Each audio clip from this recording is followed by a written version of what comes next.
आज हम एक ऐसे ही द्वीप डिएगो गार्सिया के बारे में बात करने वाले हैं। एक ऐसा नाम जो अक्सर सुर्खियों से तो दूर रहता है, लेकिन दुनिया की राजनीति और मिलिट्री स्ट्रैटेजी में एक बहुत ही अहम किरदार निभाता है। इसको कहते हैं हिंद महासागर का अदृश्य किला।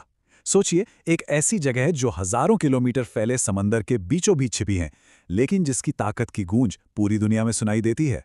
तो चलिए इस अदृश्य किले का दरवाजा खोलते हैं और देखते हैं कि अंदर क्या राज छिपे हैं। तो सबसे पहला सवाल तो यही है कि ये डिएगो गार्सिया आखिर है क्या, और दुनिया के नक्शे पर ये है कहाँ? आइए पता लगाते हैं।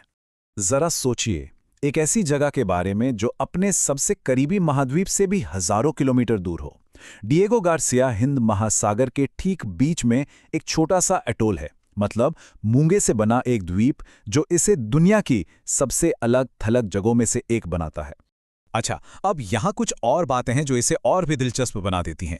ये कोई अकेला द्वीप नहीं है, बल्कि चागोस द्वीप समूह का हिस्सा है, और भारत से इसकी दूरी करीब 3.5 से 4,000 किलोमीटर है। और हाँ, एडमिनिस्ट्रेटिव तौर पे ये एक ब्रिटिश इलाका है जिस पर ब्रिटेन का कंट्रोल है। ये एक बहुत ज़रूरी बात है जिस पर हम बाद में वापस आएंगे। तो सवाल ये उठता है कि इतना छोटा, इतना दूर दराज का द्वीप आखिर इतना जरूरी क्यों है? भाई, इसका जवाब छिपा है इसकी जबरदस्त मिलिट्री पावर में। देखिए, सबसे बड़ी बात तो यह है कि डिएगो गार्सिया सिर्फ एक द्वीप नहीं है। ये अमेरिका और ब्रिटेन का एक बहुत बड़ा और शक्तिशाली जॉइंट मिलिट्री बेस है। इसकी लोकेशन ही इसे एक जबरदस्त स्ट्रेटेजिक एसेट बना देती है।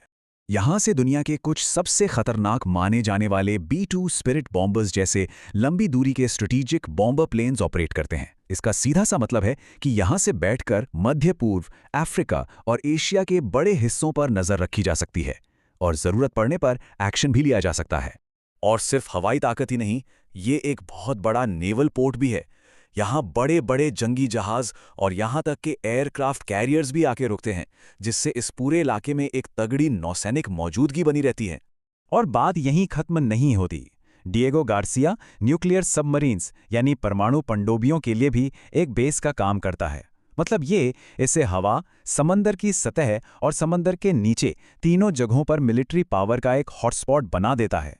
तो जब इन सब ताकतों को एक साथ मिलाकर देखते हैं तो ये बिल्कुल साफ हो जाता है कि डिएगो गार्सिया सिर्फ एक बेस नहीं, बल्कि पूरे एशिया पैसिफिक रीजन और उससे भी आगे की ऑपरेशंस के लिए एक स्ट्रेटेजिक सेंटर पॉइंट है।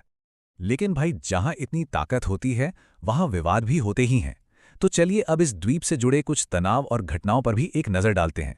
जैसे कि 2026 में एक बड़ी घटना हुई थी। ईरान ने एक मिसाइल लॉन्च की थी, जिसे इसी बेस पर तैनात अमेरिकी डिफेंस सिस्टम्स ने बड़ी कामयाबी से हवा में ही रोक दिया था। ये घटना इस बेस की डिफेंसिव ताकत को दिखाती है।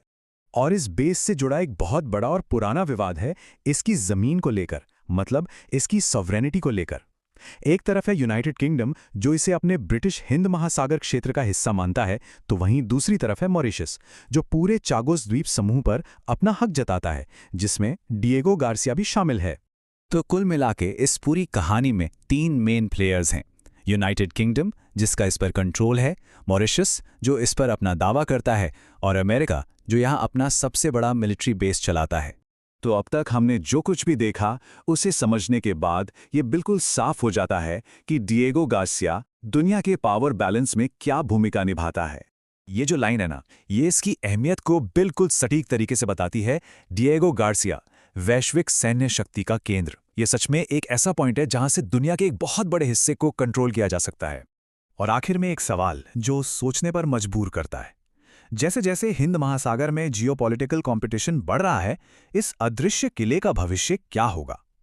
ये एक ऐसा सवाल है जिसका जवाब आने वाले वक्त की ग्लोबल पॉलिटिक्स को तय करेगा।